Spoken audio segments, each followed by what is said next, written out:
আমি করি নাই।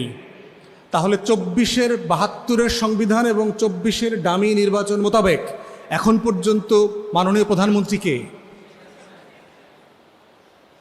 তাহলে আপনারা কারা?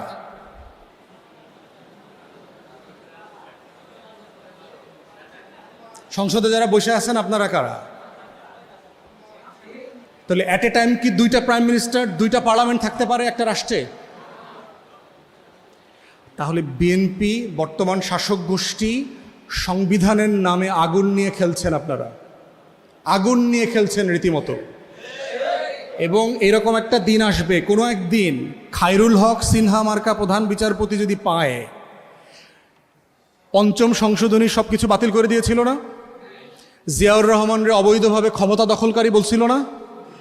আপনাকেও তারেক রহমান মাননীয় প্রধানমন্ত্রী আপনারাও বলবে যে আপনি অবৈধভাবে ক্ষমতা দখল করছেন, এবং এইটার রাস্তা আপনিই খুলে দিচ্ছেন। ওই যে খাল কাটতেছেন না, খাল কেটে কেটে এই সব কুমির কিন্তু আনতেছেন। একটা জাতিসত্তার তৈরির যেখানে দাড়ি হয় না, মানে সেখানে আমরা সংবিধানে দাঁড়িয়ে দিয়ে দিচ্ছি। এর মানে হচ্ছে 72-এর সংবিধানকে আমার প্রতিটা আগামীর মুক্তির লড়াইয়ের মুখোমুখি দাঁড় করিয়ে বলা হচ্ছে আগামী দিনে কোনো বিপ্লব করা যাবে না, আগামী দিনে কোনো গণ অভ্যুত্থান করা যাবে না, করলেও আমরা সেটা মেনে নেব না। এবং এইটা না বলার মধ্য দিয়ে আজকে হচ্ছে বিএনপির 72-এর সংবিধান নিয়ে যে পজিশন, এক্স্যাক্টলি আওয়ামী লীগের পজিশন। এবং আমরা দুই দলের এই পজিশনকে মনে করছি তারা 24-এর বিপক্ষে দাঁড়াচ্ছে, 24-এর গণ অভ্যুত্থানের বিপক্ষে দাঁড়াচ্ছে, আমাদের মুক্তির লড়াইয়ের বিপক্ষে দাঁড়াচ্ছে। অতএব সেই জায়গাতে আমরা বোধ করছি যে আমাদের যে সংবিধান আছে, এই সংবিধানটা আমার জনগণের যে আকাঙ্ক্ষার জায়গা আছে, এই আকাঙ্ক্ষাকে রিফ্লেক্ট করতে পারছে না। এবং সেজন্যই আমরা শুরু থেকে গণ অভ্যুত্থানের পর থেকে আমরা বারবার বলেছি 72-এর এই সংবিধান সাসপেন্ড করে দেওয়া দরকার। সাসপেন্ড করে দিয়ে নতুন করে সংবিধান সংস্কার পরিষদ অথবা সংবিধান সভা নির্বাচিত করে নতুন করে সংবিধান রিরাইট করা দরকার, যেটা খুব ছোট হওয়া দরকার, খুব বড় সংবিধান না, 5, 7, 10 পৃষ্ঠার একটা সংবিধান, একটা গভর্নিং প্রিন্সিপাল, যেটা নিয়ে শিক্ষিত সমাজ, কলেজ বিশ্ববিদ্যালয়ের ছেলেমেয়েরা থেকে শুরু করে লালনের টং দোকানে আলোচনা করা সম্ভব। সবাই বুঝবে যে জিনিসটা, সেটা আমার বই। প্রত্যেকটা আয়নায় যেই তাকায় দেখবেন, আয়নাটাকে কিন্তু আপনার মনে হয়, কারণ আপনি আপনাকে দেখতে পান। অতএব সংবিধান এমন একটা বই হইতে হবে যে বইটার দিকে তাকাইলে মনে হবে যে হ্যাঁ, এখানে আমার কথা লেখা আছে, আমার অধিকারের সনদ এইটা, এখানে আমার সব স্বপ্নের কথা বলে দেয়া আছে। আমার মনে আছে বহু আগে একটা নাটক দেখেছিলাম, তারানা হালিম। হিন্দু আইন যারা পড়েছেন তারা বুঝবেন আর কি। হিন্দু আইনে ইনহেরিটেন্স নাই, আপনারা জানেন। তো তারানা হালিম একজন উকিলের কাছে গিয়ে বলতেছে যে তার বিয়ে হয়ে গেছে, সে একমাত্র সন্তান বাবা মায়ের, কিন্তু তার বাবা মায়ের কাছ থেকে সে কোনো সম্পত্তি পাচ্ছে না হিন্দু হওয়ার কারণে। তখন সে তার উকিলকে বলছিল, আপনার চেম্বারে যে এত মোটা মোটা এতগুলো বই, এই বইগুলোর কোনো পাতায় কি আমার কথা একটু বলা নাই? তার জায়গা থেকে সে বলছে যে এতগুলো বই, এত হাজার হাজার পৃষ্ঠা, এখানে কোথাও কি আমার কথা একটু বলা নাই? তাহলে আজকের সংবিধানের দিকে তাকায়, 72-এর সংবিধানের দিকে তাকায় দেখেন তো আপনার কথা বলা আছে কিনা, আপনি আপনাকে আয়নার মতো করে সেখানে দেখতে পান কিনা। যদি পাইতেন তাহলে আপনাদের 1400 শহীদের রক্ত দিয়ে কেন লিখতে হইল যে নতুন রাজনৈতিক বন্দোবস্ত চাই, বুকের ভেতর অনেক ঝড়, বুক পেতেছি গুলিকর, কেন লিখতে হয়েছে? লিখতে হয়েছে কারণ এই সংবিধানের পাতায় পাতায়, আখরে আখরে, রক্তে দিয়ে যা লেখা আছে সেটা আপনার মধ্যে আপনি দেখতে পাচ্ছেন না, আপনি দেখতে পাচ্ছেন না, খুঁজে পাচ্ছেন না আপনাকে। তাহলে যেই সংবিধানে আপনি আপনাকে খুঁজে পাচ্ছেন না, সেই সংবিধান আপনার জাতির শাসন করবার দলিল হইতে পারে না।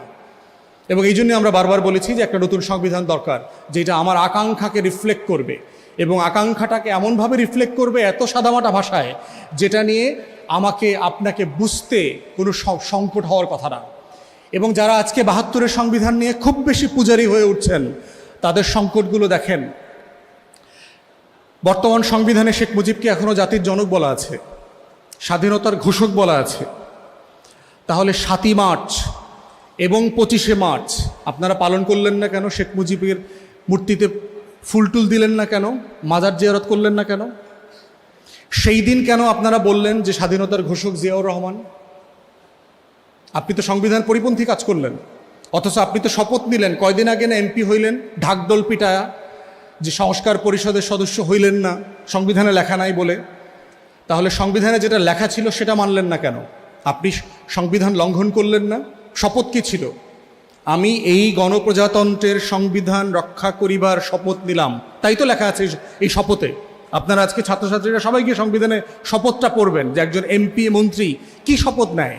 প্রধানমন্ত্রী তার প্রথম শপথের প্রথম এলিমেন্ট হচ্ছে সংবিধান সমুন্নত রাখার শপথ। তাহলে যেই সংবিধানের জন্য আমাদের প্রত্যেক বড় ভাই দিন রাত পার্লামেন্টে ঘন্টা পর ঘন্টা কথা বলছেন, আপনারা সমুন্নত রাখলেন না তো। সংবিধানে বলে দেওয়া আছে যে প্রত্যেকটা সরকারি অফিসে শেখ মুজিবের ছবি টানানো থাকবে। কই বাংলাদেশের প্রধানমন্ত্রীর অফিস থেকে শুরু করে কোনো অফিসে তো শেখ মুজিবের ছবি দেখলাম না। তাহলে সেটা কেন করছেন না? আপনারা ইতিমধ্যে বলেছেন যে আপনারা ৭২-এর সংবিধানও মানেন, কিন্তু আবার পঞ্চম সংশোধনী ফিরায় নিয়ে আসবেন। কিভাবে আনবেন? সংশোধন করে কি পঞ্চম সংশোধনী ফিরায় নিয়ে আসতে পারবেন? বেসিক স্ট্রাকচার অফ দ্য কনস্টিটিউশনের জুরিসপ্রুডেন্স ডেভেলপ করছে না বাংলাদেশের আওয়ামী সুপ্রিম কোর্ট। কোথায় কোথায় হাত দিতে পারবেন, কোথায় কোথায় হাত দিতে পারবেন না বলে দেওয়া আছে না? তো সেটা দিয়ে কিভাবে করবেন? ৭২-এর সংবিধান মোতাবেক তো শেখ হাসিনা এখনো প্রধানমন্ত্রী। শেখ হাসিনা যে পদত্যাগ করে না এই কথা বলছে না, আপনারা শুনেন নাই? শেখ হাসিনা বলছে কিনা যে আমি পদত্যাগ করি নাই? চুপ্পু বলছে কিনা যে আমি পদত্যাগপত্র পাই নাই? বলছে? তাহলে যিনি পদত্যাগ করেছেন আর যিনি যার কাছে পদত্যাগপত্র দেওয়া হয়েছে দুজনই বলেছেন না আমরা এটা পাই নাই, আমি করি নাই। তাহলে ২৪-এর ৭২-এর সংবিধান এবং ২৪-এর ডামি নির্বাচন মোতাবেক এখন পর্যন্ত মাননীয় প্রধানমন্ত্রীকে, তাহলে আপনারা কারা?